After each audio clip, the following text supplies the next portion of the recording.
All right. Our next speaker is Dr. Iwuji. Dr. Iwuji is oncology and palliative care consultant, head of medical oncology, Lakeshore Cancer Center, Lagos, Nigeria. Dr. Iwuji, please go ahead with your presentation.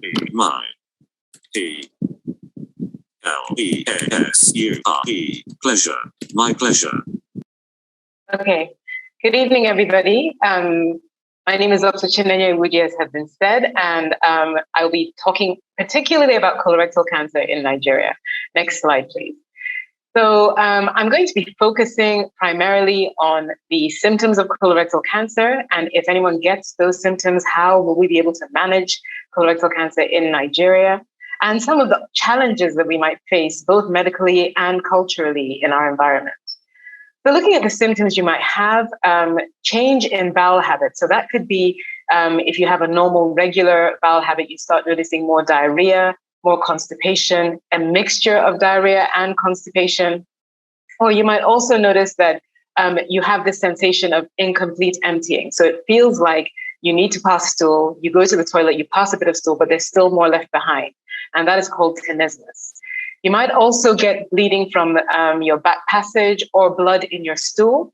You might also get abdominal pain, loss of appetite, persistent tiredness, lethargy, looking jaundiced, or unexplained weight loss. Now, in terms of these symptoms, just because you have, if we go back to the previous slide, just because you have blood in your stool doesn't necessarily mean that you have colorectal cancer. It can be caused by things like hemorrhoids. So hemorrhoids tend to cause bright red blood, whereas the bleeding that we see more with colorectal cancer would be darker blood, often mixed in with your stool.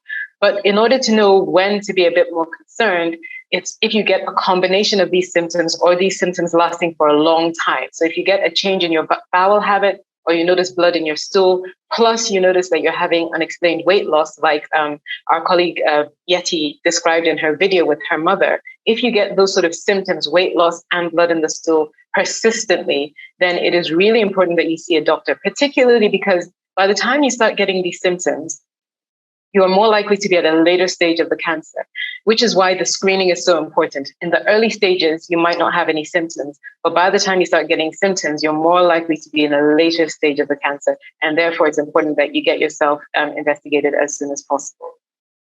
Next slide, please. So in terms of managing colorectal cancer in Nigeria, you have seen from the previous talk that at the Duchess Hospital, they certainly have all the essential screening tools. At Lakeshore Cancer Center, where I work, we also have all the appropriate screening tools.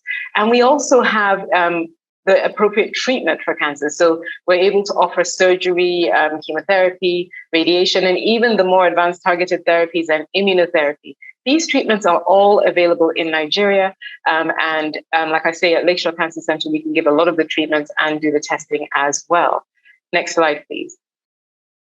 So what is the problem with actually dealing with colorectal cancer in Nigeria? Why do we have so many people who die from this cancer? Why do we have so many sad stories amongst us as a community? So as our previous speaker spoke about the epidemiology, so the causes of colorectal cancer and the demographics of colorectal cancer in Nigeria, we noticed that we have younger presentation. So whereas in the West, in the Caucasian population, you have patients, the average age of colorectal cancer could be in the 70s. Our patients will have an average age in their 50s. And actually, 25 to 30% of our population will present under the age of 40. And the incidence of colorectal cancer in Nigeria is rising. So we have 3 times as much colorectal cancer in Nigeria now compared to what we had 40 years ago. As a community, we tend to present at a much later age. So, a much later stage. So we're more likely to have patients coming to the hospital when they're already at stage 4. And we also have a different etiology. By that, I mean that the cause for colorectal cancer in the Nigerian population appears to be different from the sort of causes you see in the Western population. We don't have as much obesity in our population, for example, which we know is one of the main risk factors in the Caucasian population. We don't have as many polyps in our population from the limited data that we have compared to the Western population. So because we have such limited data on how to treat colorectal cancer amongst Nigerians, there is a perception that our colorectal cancer in our population is more aggressive and we have poorer outcomes. But actually, maybe if we understood colorectal cancer in our population better, then we'd be able to treat it more effectively. Then we have the issue of the Nigerian health infrastructure itself. We have limited infrastructure. So we know that actually at this stage, and certainly it's projected that by 2030, cancers in general will kill more people than HIV, than AIDS, tuberculosis, and malaria combined. And that is why it is so important that in African countries and in Nigeria, we start to improve our infrastructure. In Nigeria, we have a severe lack of health insurance. So that means that most people are paying out of pocket. And that means it's a very expensive journey for people who are trying to pay for expensive treatments for cancers. We have poor intra-hospital processes. So that means that if a patient is diagnosed by a particular specialist, like a surgeon in one hospital, that particular surgeon might go on to give specialist chemotherapy that they're not qualified to give, whereas the appropriate thing would be to refer the patient to a cancer specialist hospital. We also have a lot of delays in making the diagnosis. So if a patient gets a biopsy done for their colorectal cancer, it could take anything from 2 days to 6 weeks to get the result of that pathology back, which is obviously making it more likely that the cancer is spreading in the meantime. And at that time, the availability of treatment can be limited depending on which healthcare facility the patient is seen at. There is also a lack of accountability. So that means if something goes wrong in a patient's treatment, or even if something goes right, we don't have enough of a culture of looking back and saying, what have we done right and how could we improve the treatment for our patients? Next slide, please. The cultural challenges that we face are multiple. So again, in Yeti's presentation, she talked about this situation where they call this jadi and local treatments that we do.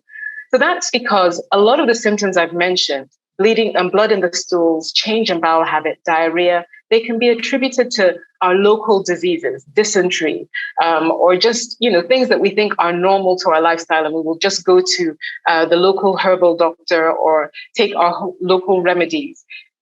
And that means that again, we're delaying presentation we're delaying actually going to an appropriate healthcare facility. And we have found that a lot of patients who have the symptoms of colorectal cancer will take anything from 8 to 15 months before they actually go and see a doctor. And 8 to 15 months is, in all that time, the cancer is growing and you're putting yourself at risk of it going from a low stage cancer to a high stage cancer, which is a lot more difficult to treat. There is a lot of denial in our culture. People will say, in Jesus' name, it is not my portion. And therefore they will bury their head in the sand and not actually seek help. And understandably, there is a lack of trust in our healthcare system as well. And so because of that, you get a delay in a diagnosis, and that leads to difficulty in treating the patient. As I said, even after it's taken this 8 to 15 months for you to go and see a doctor, depending on where you go, it might take a further 6 to 8 weeks or even longer for the investigation results to come back to you. And then because of the denial, people will go for a first opinion and then a second opinion and then a third opinion before they finally accept the diagnosis and start getting treatment. And again, all this time you're paying out of pocket. So it becomes more and more expensive, so that by the time your diagnosis is confirmed, you might have found that you've used up all the funds that you would need to get treatment. And then we also, again, seek help from herbalists or religious treatments before we then go to see a specialist. And this is all at a high cost. And we also need to look at, where are we getting the treatment? Is this a specialist center? Is this someone who has experience or should have experience in dealing with cancers? Then we also have a problem with compliance with the treatments that are recommended. And again, a lot of this is understandable. If we start with surgery, if you do surgery for colorectal cancer, it might mean that you need something like a stoma, which is a very difficult thing for people to wrap their heads around. If you have a stoma bag and the stool coming out of that, people think that that means that you will be seen as unclean. If you're a young person, you might think that means that you won't be able to engage in relationships, or it might even affect a marriage in terms of people be able to have an intimacy in their marriages if they feel that this stoma is something that is unattractive. In terms of chemotherapy, a lot of people worry about hair loss, which is actually, with the chemotherapy we use in colorectal cancer, is actually not as much of an issue as people think. but they have this perception that they'll have a lot of horrible side effects and, will be moribund and won't be able to have any kind of a life. And then I've mentioned several times the financial implications of this treatment as well. There is a lot of stigma in our culture with the diagnosis of cancer. And because of that, people hide their diagnosis, again, illustrated by the presentation that Yeti gave earlier. And so because of that, there's a lack of awareness. There's also the perception that by the time you reach a hospital, it is a place where people go to die. And so people avoid the hospital at all costs. And then there's also the social morbidity, things like hair loss, people losing their stature in the community, people losing their community status as well, and people just thinking about how it will affect them religion-wise, both in the Christian community and in Islam as well. So these are things we have to take into consideration. Next slide, please. But there is good news. So this is not me being here to just tell you all the difficult things with cancer. There is a rising awareness and engagement by both the healthcare sector and by the local communities and people in Nigeria. We have a lot more health education. We have a lot more people who are turning up to be screened and who are asking the questions about diet and lifestyle and how they can prevent colorectal cancer. And that is essential because we know that prevention is better than cure. And we know that the cost of prevention is significantly less than trying to deal with a late stage colorectal cancer. We have a lot better infrastructure. We've heard about the Duchess Hospital. I have said that I work at Lakeshore Cancer Center, which is a specialist cancer center in Victoria Island in Lagos. And you'll soon be hearing from Dr. Lalade as well, who works at Reddington Hospital. So we have more of these specialist centers. And the good thing is we are collaborating more, both nationally and internationally. So we have multidisciplinary team meetings, which is where you will get surgeons. If, for example, Dr. Lalade wants to refer a patient to see me at Lakeshore, and then I want to ask an opinion of my colleagues in the US and the UK, we have these meetings on Zoom like this where we can discuss patients' cases, and that streamlines the referral process. And we also have access to all the appropriate diagnostics tools, including some of the specialized tests like genetic tests, molecular tests that will allow us to make sure that we treat the colorectal cancer and specifically target the proteins or the genes that might be driving that cancer. We also have more research opportunities that will enable us to find out exactly how should we be treating cancer in our population? What makes Nigerians get colorectal cancer? And how should we treat a Nigerian patient with colorectal cancer compared to someone who is a Caucasian in the US? We do need to look into that. And we're also getting more access to clinical trials, which will enable us to have sometimes drugs that would not be available otherwise. We can now have access to those drugs for our patients. We're getting better at accountability and having a mortality and morbidity meeting, certainly in our center at Lakeshore, where we review how have we treated our patients? Was there more that we could have done? How can we make sure that the next patient gets even better care? And in terms of this cost of cancer treatment, there are more sponsored treatment programs, like we get foundations that can help subsidize the treatments that patients are having. More patients are getting health insurance. And also we are trying to strive towards political engagement so that the government looks into how they can support the population better in ensuring that the cost of cancer care is not as bad. That's it. Yeah, that is, you can bring the next slide. Thank you very much.